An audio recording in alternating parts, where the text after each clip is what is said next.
ਜਾਣ ਦੀ ਪਸੂੜੀ ਨੂੰ ਜ਼ਹਿਰ ਬਣੇ ਹਾਂ ਤੇਰੀ ਤੇ ਜਾਵਾਂ ਮੈਂ ਪੂਰੀ ਨੂੰ ਆਣਾ ਸੀ ਉਹ ਨਹੀਂ ਆਇਆ ਦਿਲ ਬਾਂਗ ਬਾਂਗ ਮੇਰਾ ਟਕਰਾਇਆ ਕਾਗਾ ਬੋਲ ਕੇ ਦੱਸ ਜਾਏ ਬਾਵਾ ਕਿਉਂ ਦੀ ਚੂੜੀ ਨੂੰ ਰਾਵਾਂ ਚ ਉਹਨੂੰ ਲੁਕਾਵਾ ਕੋਈ ਮੈਨੂੰ ਨਾ ਰੋਕੇ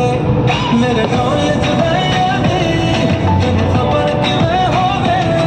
ਆ ਜਾਵੇ ਦਿਲ ਤੇਰਾ ਪੂਰਾ ਵੀ ਨਾ ਹੋਵੇ ਆ ਬਣੀਆਂ ਬਣਾਈਆਂ ਨੀ ਗੱਲਬਾਤ ਕਿਵੇਂ ਹੋਵੇ ਤੇਰਾ ਪੂਰਾ ਵੀ ਨਾ ਹੋਵੇ ਭੁੱਲ ਗਈ ਮਜਬੂਰੀ ਨੂੰ ਦੁਨੀਆ